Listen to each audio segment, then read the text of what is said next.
need to view this budget through a pre-election lens. There are very few losers, voters the winners with cash handouts and a cut in the fuel excise. Is that good policy? Is that what the economy needs right now? Well, I guess given that it is a pre-election budget, the amount of pork barrelling and spending directed towards gaining votes is smaller than might have been expected. In particular, if you add up all the policy decisions to spend more money or hand cash back in the form of tax reductions in this budget, it's less than a quarter of what the Howard government did in its last budget in what were very similar circumstances, including low unemployment by historical standards and rising inflation. Indeed, inflation rising so much that the Reserve Bank put interest rates up during the election campaign in 2007, which I don't think is going to happen here. I think the Treasurer has done fairly well in directing about 70% of the windfall gains, which have benefited this budget from higher commodity prices and stronger economic and employment growth, towards reducing deficits and debt over the medium term, rather than spending the majority of it as the Howard government did in similar circumstances. So points for that. Many of the measures directed towards providing relief from increases in the cost of living have been, as the Treasurer says, well targeted and are temporary. That's not to say that all of the measures are what I would consider good. The cut in the petrol excise, for example, though it's undoubtedly going to be popular, benefits people who don't need assistance with increases in the cost of living as well as those who do. You kind of wonder what the $250 billion of additional savings that households have accrued over the past 2 years are meant to be used for, if it's not coping with events like the increase in petrol prices. I mean, not many people at the bottom end of the income distribution, pensioners and workers on low wages, will have accumulated much by way of higher bank deposits. So it's appropriate that the government does something to help them cope.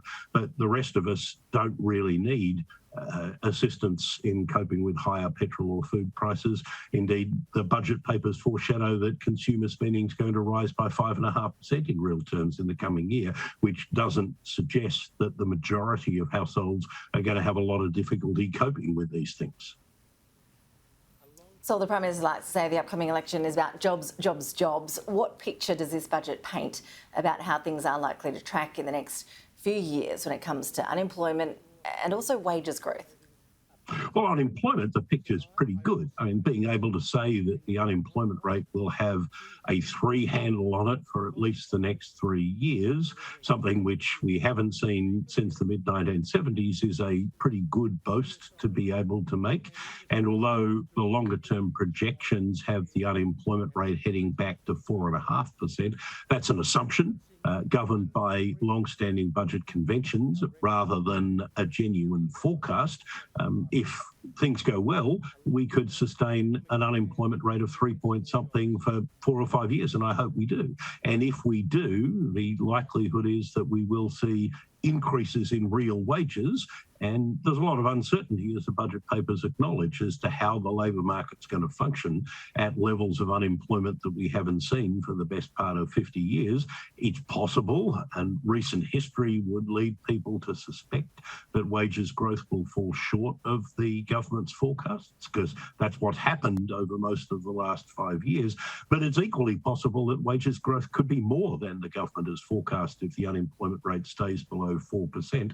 What would be more encouraging from that point of view if there were reasons to hope that productivity growth, which has been pretty dismal for the past decade, would pick up in a sustained way, because we know that the only sustainable source of increases in real wages over the longer term is faster growth in and higher levels of productivity. But unfortunately, there wasn't much in the budget, apart perhaps from being generous in the way you interpret it, the skills investments that were part of this budget. There wasn't much apart from that that gives you any great confidence that the rate of productivity growth is going to pick up. So just finally, you mentioned inflation earlier. How big a problem is rising inflation? Well, it's not as big a problem in Australia as it is in most of the countries we normally compare ourselves with. Australia's inflation rate's currently 3.5. The Treasury's forecasting it to peak at 4.5 in the June quarter. That's higher than we've seen for a very long time in Australia, but it's a lot lower than the almost 8% in the United States or the close to 6% in New Zealand and in the United Kingdom and Canada. If oil prices rise further as a result of the conflict in Ukraine and food prices likewise, then we could see inflation higher than that.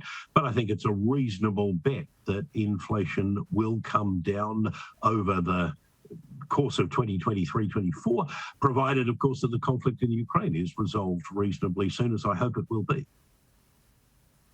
There are plenty of ifs in there. Saul Eslake, appreciate your insights as always. Thank you so much. Thanks very much, Ash, for having me.